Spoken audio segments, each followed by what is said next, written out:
তো গাইস আসসালামু আলাইকুম। আমরা ভাবলাম যে আমাদের নিজের আখ খেতে আখ খাবার যাবো। তো বন্ধুদের নিয়ে আজকে দেখতেই পাচ্ছেন আজকে আখ খেতে গেছি। যাবো দেখেন এইগুলো আমার ক্ষেত না, যাবো দেখেন বন্ধুরা কত হাসি খুশি আমরা হাঁটতে হাঁটতে গেতেছি আমাদের আখ খেতে। যেতে যেতে দেখতে পাচ্ছেন দুইটা আখ ক্ষেত, কিন্তু এগুলো আমাদের ক্ষেত না, তার জন্য আমাদের খেতে গেতেছি। তারপর মনে হন যে হাঁটতে হাঁটতে দেখেন কত তারপর আস্তে আস্তে এসে বললাম আমাদের মেশিন বাড়ির ওদিকে, এটি আমাদের মোটর ঘরের পাশ দিয়ে যাতেছি আমাদের খেতে। তো অবশেষে আমাদের খেতে এসে হাজির হলাম। তো মনে হয় বন্ধুদের নিয়ে ঢুকতেছি যে তারা যা মন চায় তাই ভাঙ।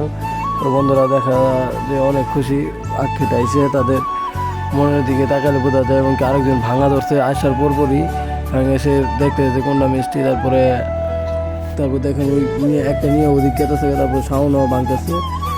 দেখতে পাচ্ছেন তাদের মুখের কথা হাসি, আখ ভাঙ্গে। তার একজন আখ খেয়ে দেখতেছে যে কিরকম মিষ্টি। পরে আমি বললাম আমাকে একটু দে। পরে দেখেন সে আমাকে একটু দিল, দেওয়ার পরে আমি টেস্ট করে দেখতেছি যে কেমন মিষ্টি হয়েছে আখ।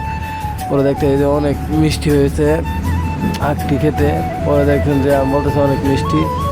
বলার পরে দেখতে পাচ্ছেন তারা এখনও ভাঙা শেষ করেনি, তারা ভাঙতে আছে। পরে আমি ভাবলাম যে এরপর আমারও ভাঙা লাগবে। পরে ওদের ভাঙা শেষ হওয়ার পর যে আরও ভাঙতে আছে, আমি চারপাশে ঘুরে দেখতেছি যে কোনটা ভাঙা যায়। তারপর আমি অবশেষে ভাঙা ধরলাম একটা দেখে যে কীরকম লাগে। পরে আমি ভাঙার পরে দেখতেছি যে কীরকম মিষ্টি দেখার পরে দেখেন আমার বন্ধুরা দেখতে যে আমি তবে আরও খাই দেখলাম যে সেই মিষ্টি। তারপর মনে করেন যে ও দেখতে আছি এখনও সাউন্ড ভাঙতেই আছে। তারপর আমরা ভাঙেছি, এরপর আমরা আসতে পারতেছি ক্ষেত থেকে।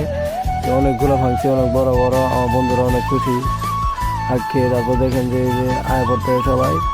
তারপর আমরা এখন আবার ঈদ বাড়ার মধ্যে, যে নারুখান ঈদ বাড়া, এই ঈদ ভাড়ার মধ্যে আবার বাড়ি এসে পড়তেছি। আসসালামু আলাইকুম। আমার ব্লগটি এই পর্যন্তই, সবাই দোয়া করবেন।